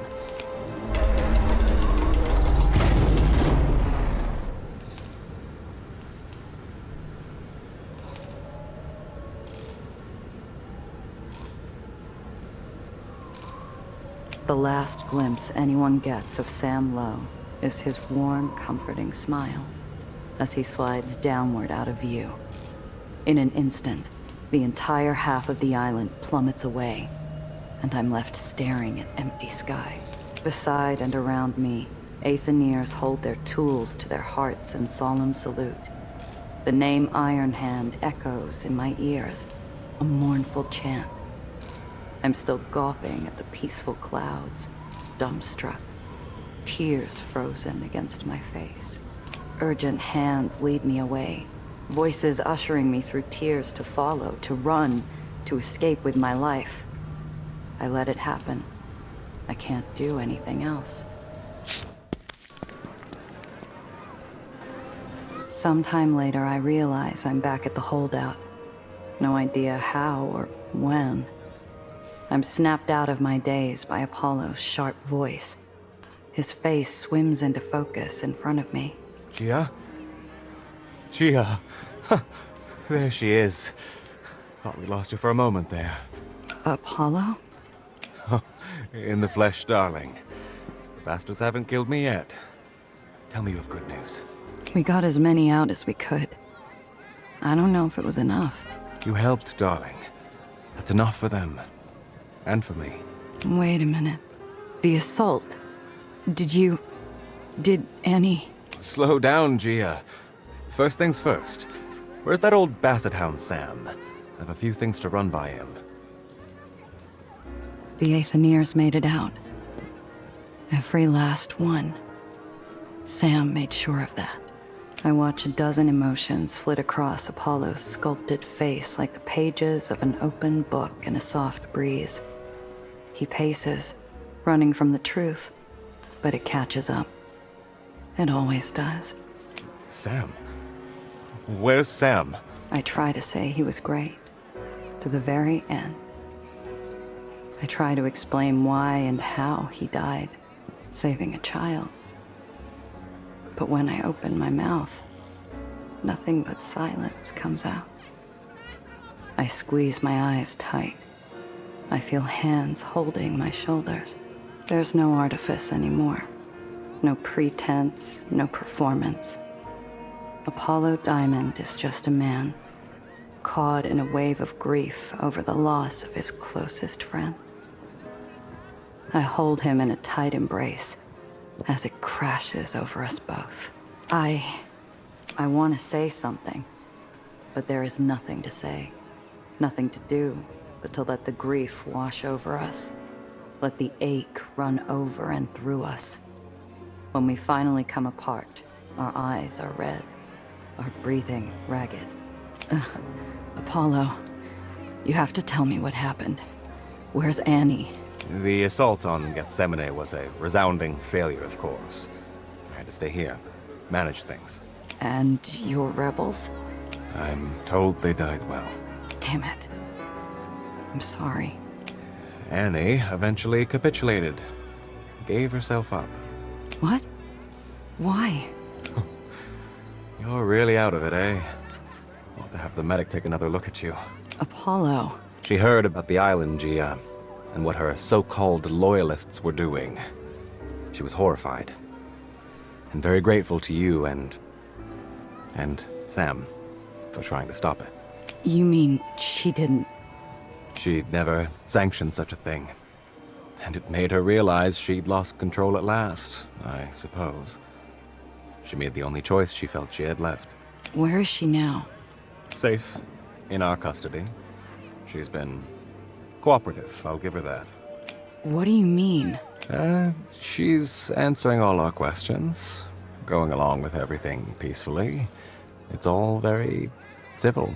I wouldn't trust her as far as I could throw her, mind you, but it's a victory, I suppose. She surrendered? Just like that? Just like that. We're taking her to meet you and the Powder Puff Professor in Central Park.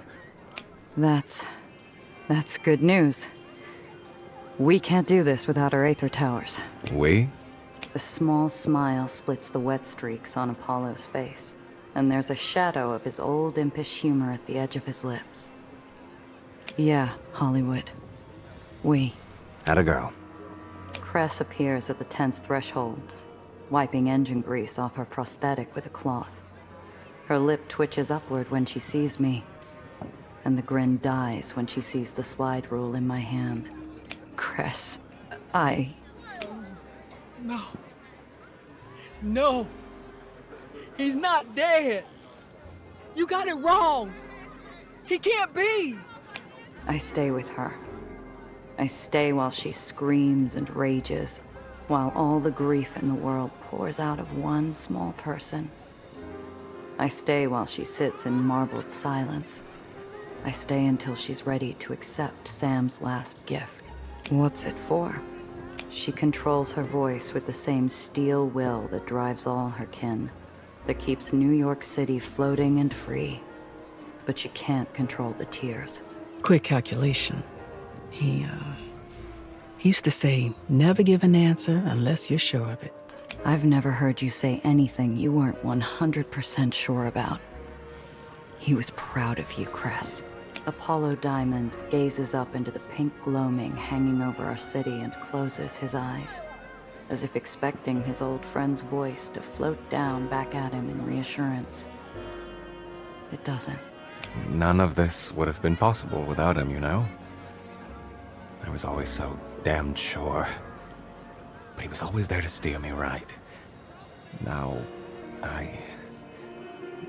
don't know what to do. We finish it. His way. He looks at Cress, who takes his hand in hers, and blinks away the fresh tears blooming in his eyes. Right. His way.